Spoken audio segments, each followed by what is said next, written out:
اس دنیا کے اوپر ہونے والا پہلا جرم، پہلا گناہ جو ہے وہ تکبر ہے۔ اللہ تعالیٰ نے جب حضرت آدم علیہ السلام کے لیے سجدہ کرنے کا حکم دیا فرشتوں کو، تو شیطان نے، ابلیس نے، عزازیل نے انکار کر دیا، ابا واستکبر وکان من الکافرین، اس نے انکار کیا بوجہ تکبر۔ اور اللہ نے کہا کہ جب میں نے تجھے حکم دیا ہے تو نے کیوں انکار کیا، کیوں سجدہ نہیں کیا؟ تو وہ دلیل لے کے کھڑا ہو گیا، خلقتنی من نار وخلقتہ من طین، کہ میرے مالک مجھے تو نے آگ سے پیدا کیا، اسے مٹی سے پیدا کیا، مٹی کو پھینکے تو اوپر سے نیچے آتی ہے اور آگ بھڑکتی ہے، تو کہا آگ افضل ہوئی، مٹی مفضول ہوئی، تو افضل مفضول کو سجدہ کیسے کرتا؟ ایک دلیل لے کے کھڑا ہو گیا۔ اللہ چاہتا جل شانہ تو اس کی دلیل کے بخی ادھیڑ کے رکھ دیتا، لیکن وہ اس قابل ہی نہیں تھا کہ اس کو جواب دیا جائے، بلکہ کہا نکل جا میرے دربار سے۔ قیامت تک کے لیے راندہ درگاہ کر دیا گیا اور ذلت و رسوائی کا طوق اس کے گلے میں ڈال دیا گیا۔ تکبر نے عزازیل کو، جو معلم الملکوت تھا، معلم الملائکہ تھا، فرشتوں کا استاد تھا، اس کو کس گڑھے میں پھینک دیا۔ تو ایک انسان کو زیبا نہیں ہے کہ وہ تکبر کرے، تکبر کی کوئی صورت اللہ کو پسند نہیں ہے۔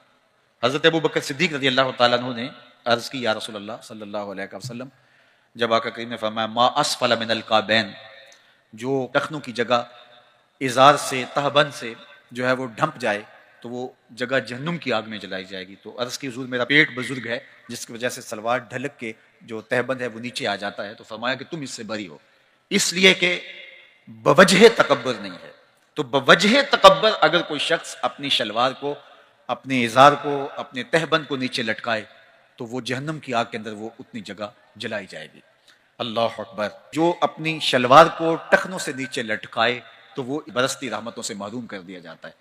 اور یہ بات بھی ذہن میں رکھیے گا کہ جو عورتیں اپنی شلوار کو، پاجامے کو اوپر رکھتی ہیں وہ بھی اس کے زمرے میں آتی ہیں۔ مرد کو حکم ہے کہ وہ تہبند کو، اپنی شلوار کو اوپر کرے تاکہ ٹخنے ننگے ہوں، اور عورت کو حکم ہے کہ وہ نیچے کرے تاکہ ٹخنے ڈھانپے جا سکیں۔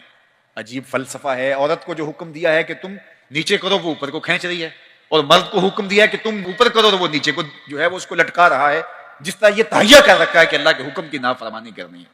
تو تکبر اللہ کو کسی صورت بھی قابل قبول نہیں ہے۔ قیامت کے دن جب سور پھونک دی جائے گی اور کوئی باقی نہیں رہے گا، اور اللہ تعالیٰ حضرت اسرائیل سے کہے گا کون باقی ہے، تو وہ کہے گا مالک میں باقی رہ گیا ہوں، تو اللہ تعالیٰ فرمائے گا کہ موت، تم بھی آغوش موت میں چلے جاؤ، تو وہ بھی جو ہے وہ موت کی آغوش میں چلے جائیں گے، اب کوئی موجود نہیں ہوگا۔ تو اللہ تعالیٰ پھر خطاب فرمائے گا، تو خطاب یہی ہوگا این الملوک، بادشاہ کہاں ہیں؟ تو کون سر اٹھا سکے گا؟ آج تو دنیا کے کتنے جھوٹے خدا بنے پھرتے ہیں، وہ سمجھتے ہیں کہ ہمارے بغیر چرخ کا پہیہ ہی نہیں گھومتا، دنیا چل ہی نہیں سکتی۔ پھر سارے سوئے ہوئے ہوں گے، پھر اللہ فرمائے گا این المتکبرون، تکبر کرنے والے کہاں ہیں؟ کوئی سر نہیں اٹھا سکے گا، سارے جو ہے وہ زمین کے اوپر سوئے پڑے ہوں گے، آغوش موت میں ہوں گے۔ پھر اللہ فرمائے گا ان المالک، میں ہی بادشاہ ہوں، کبریائی میرے لیے ہے، تکبر مجھے زیبا ہے۔ اللہ ارشاد فرماتا ہے کہ الکبریاء ردائی، کبریائی میری چادر ہے، جو مجھ سے میری چادر چھیننا چاہے میں اس کو آتش دوزخ میں ڈال دوں گا۔ اللہ اکبر۔ اللہ جل شانہ کی بارگاہ میں دعا ہے کہ اللہ ہماری زندگیوں میں تقوی کا نور پیدا کر دے، اور ہمیں اس طرح سے زندگی بسر کرنے کی توفیق دے جس طرح ہمارا رب چاہتا ہے۔